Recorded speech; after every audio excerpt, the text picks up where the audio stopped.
Ay, mabul count to 3 lang. Last week sa The Healthy Juan, Si Kuya Rocco, kamusta ka na? tampok namin ang kwento ng mga person with developmental disability at mga taong nagmamalasakit sa kanila. I love you, bebe. Iyak tuloy ako. Mahal si Mama.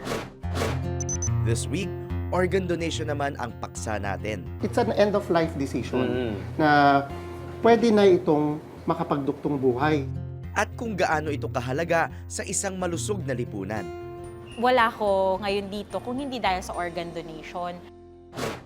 Kada oras, isang Pilipino ang nagkakaroon ng sakit sa bato, gaya ng chronic kidney disease o CKD. At para sa may mga ganitong karamdaman, nagiging parte ng kanilang buhay ang pagpapadialysis. Ito ang proseso kung saan nililinis ang dugo at nilalabas ang dumi at toxins sa katawan ng isang pasyente. Siya si Julie, 27 years old at isang journalist. Sinong mag-aakalang 6 na buwan siyang dumaan sa pagpapadialysis noon?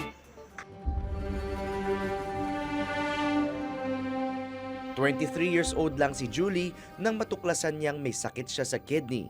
Nasa London, United Kingdom siya noon para sa master's degree sa international journalism nang malaman ito. Matapos magpa-check up dahil sa panlalabo ng mata. Ang sanhi ng kidney failure ko is yung pamamaga ng kidney. Autoimmune siya na nagsimula na siya bata pa ako, teenager pa ako. Nung 23 years old lang ako, nag-manifest kasi end stage na. Ang naging symptoms lang nun sa akin is nanlabo na yung mata ko kasi 220 over 130 na pala yung BP ko. And nung tinest yung dugo ko, yung level ng creatinine o yung toxicity sa blood, ang normal is 100, yung sa akin 900 na. And actually that time, okay pa naman yung feeling ko, it's just malabo yung mata ko. Kaya imbis na mag-focus sa kanyang pag-aaral sa ibang bansa, ang kalusugan at buhay niya ang kanyang mas inalala. Doon ko na natanggap na hindi ko na madi-deny na may sakit ako.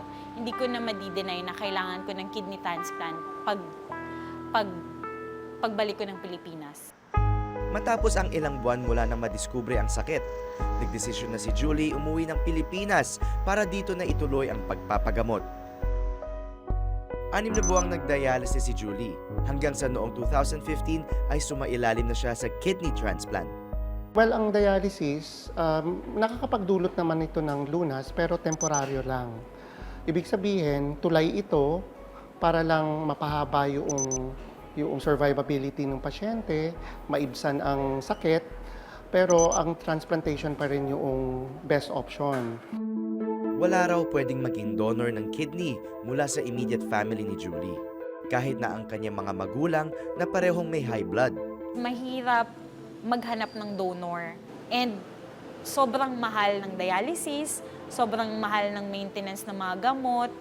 So, as much as possible, it's really transplant.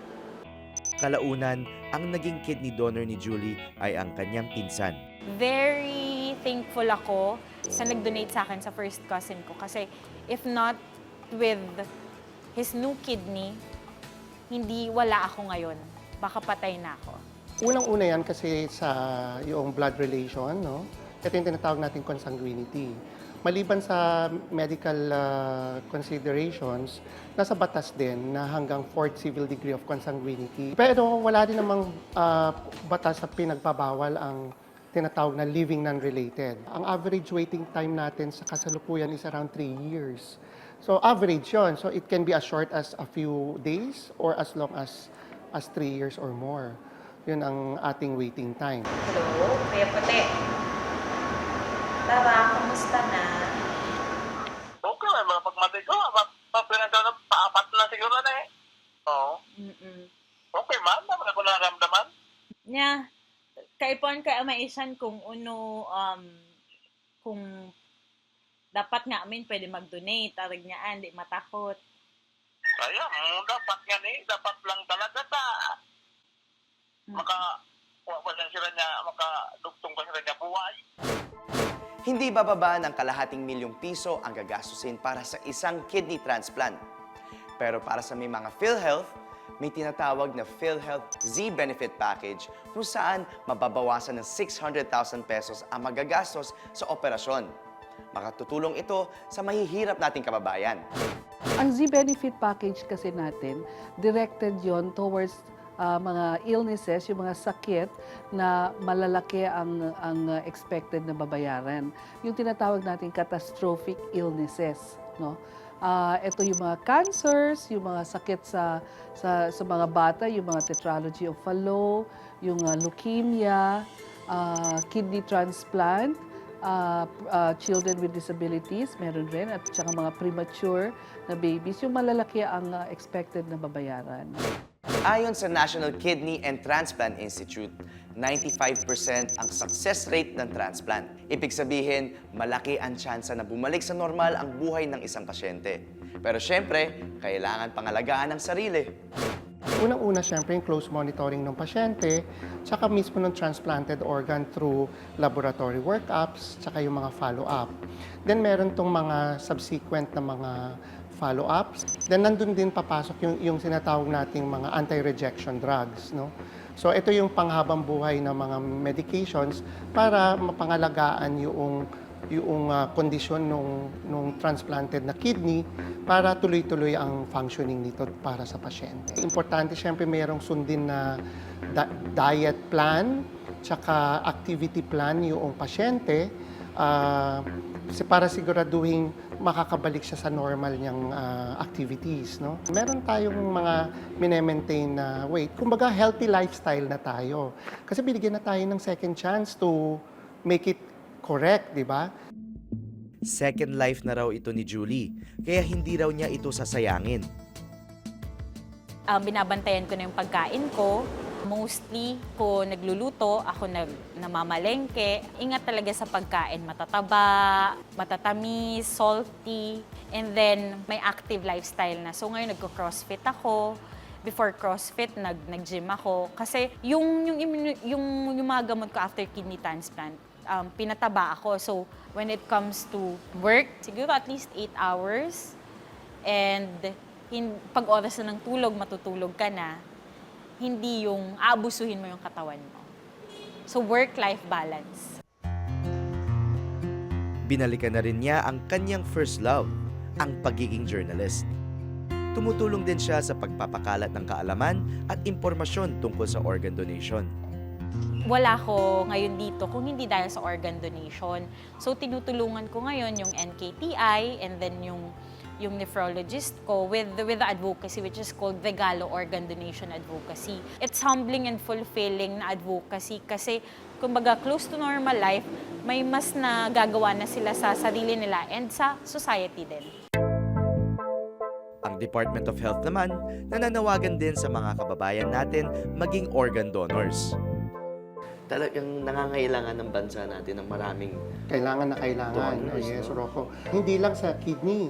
Whoever donates to the society that benefits from the process. Samantala, sa pagbabalik ng The Healthy Juan, pakinggan ang daing ng isang pamilyang hanggang ngayon, naghahanap pa rin ng tulong.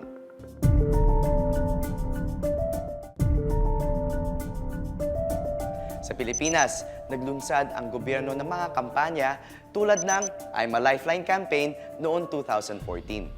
Layunin nitong makabuo ng komunidad ng mga Pilipino na handang tumulong sa mga mangangailangan ng organ donor. So, para lang mas maintindihan natin, pagdating sa sinasabi nating wait list, ng mga naghihintay o umaasa na magkaroon ng organ donor, ano yung pang number na pwede nyo ibigay? No range, kumbaga. Sa mga nagda-dialysis, nasa around 40,000 na. Talaga? Yes. So, ito, sa dialysis pa lang, sila na mismo transplant candidates na yan. Kailangan lang talagang siguraduhin ng mga manggagamot, ng mga attending physicians nila na ibigay yung option na pwede naman ng transplantation. Bukod sa kidney, may iba pang organ na pwedeng i-donate. Ang Marquez family, nangangailangan ng donor ng cornea para maayos ang paningin hindi lang ng isa, kundi ng 2 anak. Normal na ipinanganak ni Bing ang 4 niyang anak, pero ang 2 sa mga bata, si Jacqueline, 17 years old, at si Kurt, 7 years old, parehong nagkaroon ng congenital glaucoma. Ang glaucoma ay kondisyon sa mata dulot ng mataas na pressure dito.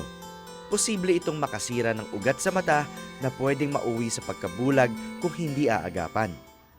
1 taong gulang si Jacqueline noon nang unang maoperahan ang parehong mata dahil sa glaucoma. At makalipas ang 2 taon ay nagkaroon pa siya ng katarata. Ito ay ang paglabo ng lente ng mata na sanhi ng paglabo ng paningin. Umabot na sa 27 ang operasyon niya sa parehong mata. Gumaling sa katarata si Jacqueline, pero pabalik-balik ang kanyang glaucoma. Sa ngayon, malabo ang nakikita ng kanyang kanang mata. Pero hindi ito naging hadlang kay Jacqueline para ipagpatuloy ang kanyang pag-aaral. Samantala, ang mas inaalala ni Bing ay ang mas nakababata na si Kurt. Anong naging reaction nyo nung nalaman yun? Naku, nagsisimula na rin kay Kurt. Ang iniisip ko po lagi doon, gumaling siya or makasurvive po siya sa naging namin, nasa kanyang karamdaman. Yun lang. Si Kurt, 2 beses naman na operahan sa parehong mata para sa kanyang glaucoma. Meron din siyang katarata na hindi pa rin tuluyang nagagamot. Dahil sa kondisyon, kinailangan niyang tumigil muna sa pag-aaral. Nasa grade 1 sana siya ngayon. Mas nahihirapan ba kayo sa sitwasyon ni Kurt? Opo, mas mahirap. Lumalakas din pong loob ko kasi kahit ganyan yung naging sitwasyon nila, may utak po sila. Opo. Kaya proud na proud po yung mga teacher sa kanya kasi nagkaroon po siya ng honor nung nag-kinder po siya. Tsaka pangalawa po, na-accelerate po siya. Dapat kinder to, hindi na po siya nagdaan. Tubero sa Saudi ang ama ng mga bata, kaya gipit din sa pera ang pamilya. Kaya naman malaking tulong sa mag-anak ang paglapit nila sa mga foundation. Isa ang iBank Foundation of the Philippines sa hiningan nila ng tulong. Noong ma-interview namin ang Marquez family, kabilang si Kurt sa first batch ng mga pasyenteng magiging recipient ng cornea. Tingnan natin ang mata mo, Kurt, ha? Yung mata ni Kurt kasi may congenital glaucoma, no? Mataas ang presyon ng mata. Nagkaroon na siya ng several surgeries doon sa glaucoma at yung pinaka-cornea niya hindi na siya ganun ka-transparent. Pag nakita natin, may peklat na. More of visual loss, so hindi siya nakakakita. Nakapila rin sa iBank si Jacqueline. Ang lunas dito ay tinatawag natin corneal transplantation. Tinatanggal natin yung white opacity sa gitna ng mata at pinapalitan natin yung cornea ng galing sa isang healthy donor para makakita si Jacqueline. Ang corneal transplantation daw ang tatapos sa paghihirap ng magkapatid. Ito ang magtatanggal sa posibilidad na sila ay mabulag balang araw. Ang cornea ay isang part ng mata na maaari lamang kunin sa isang organ donor na yumao na. Pag kinuha yung pinaka-corneal tissue, nilalagay ng iBank technician dito sa fluid na to, preservative. So nakikita natin ngayon yung pinaka-cornea. And yung preservative na to, maglalast yung cornea for 14 days. So dapat within 14 days, ma-transplant natin. So, ito yung ginagamit namin pang-examine. Ito ay tinatawag natin biomicroscope, no? Or slit lamp. So tinitingnan natin to make sure na parang healthy yung cornea na nakuha sa donor. Very clear, no? So okay siya. Pwede siya pang transplant. Dahil kulang ang donor sa cornea, hindi lahat ay nabibiyayaan agad. Around 80 to 100,000 Filipinos may kapansanan na they are blind dahil sa may kapansanan sila sa cornea. Ngayon dahil kukonti yung donors natin, it takes at mga 3 to 6 months para magkaroon ng cornea. Ilang araw makalipas ang aming interview sa Marquez family. Natuloy na ang corneal transplant ni Kurt. Si Jacqueline kakailanganin pang maghintay. Paano nga ba pwedeng makatulong sa mga nangangailangan ng organ? Dapat ba itong katakutan? Alamin sa pagbabalik ng The Healthy Juan.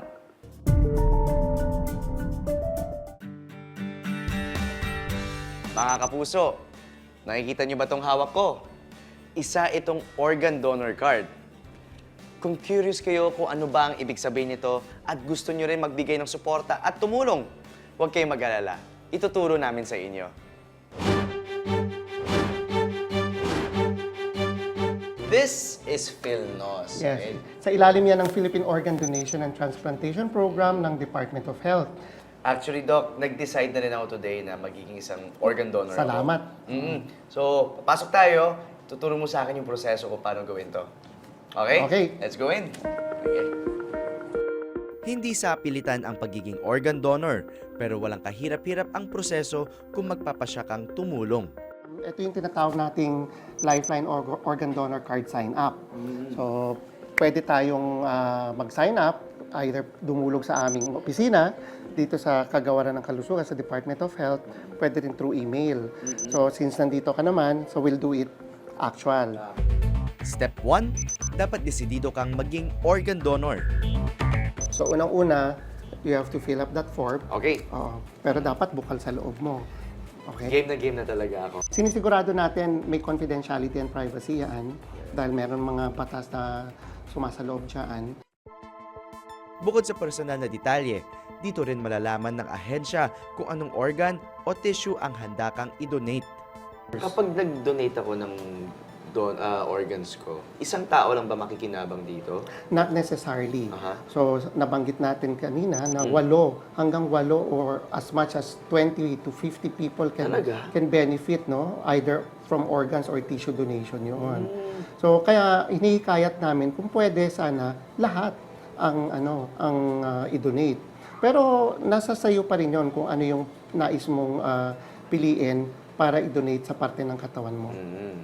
Ayon sa DOH, nasa 25 organ at tissue ang pwedeng ma-donate ng isang tao.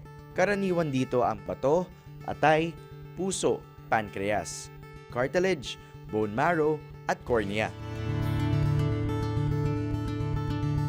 Pinili ko, all. Salamat.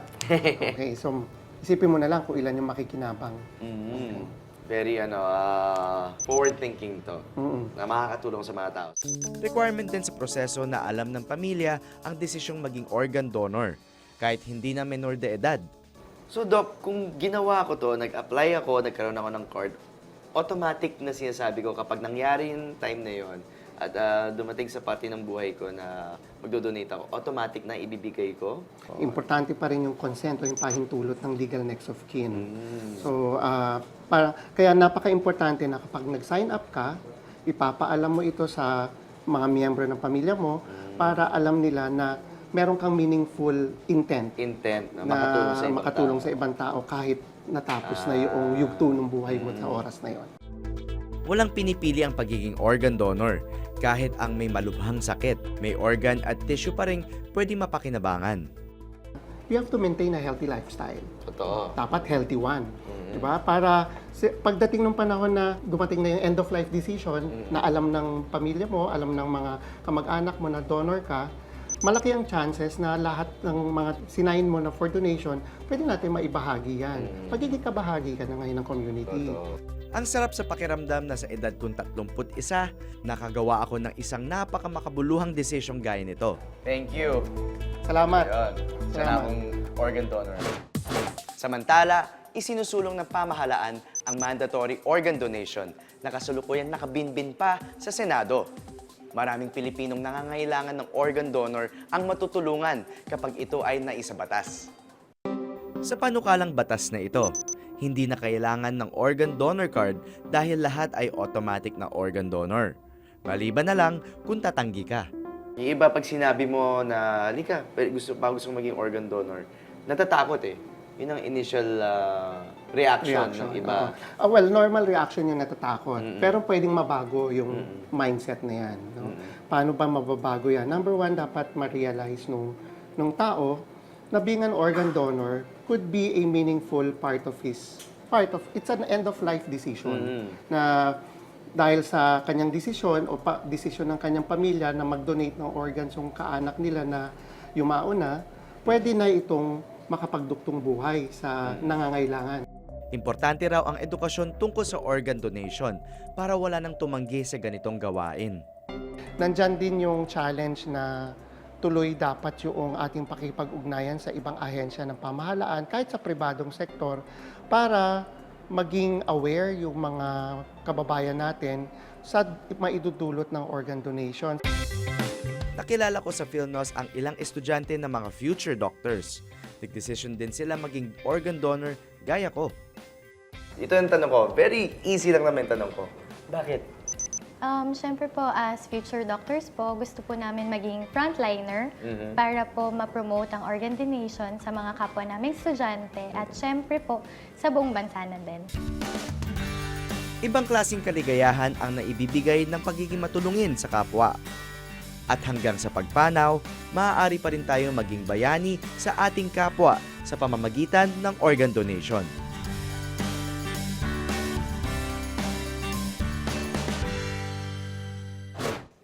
Kayamanan ang kalusugan. Kaya kailangan natin ng tama at wastong kaalaman.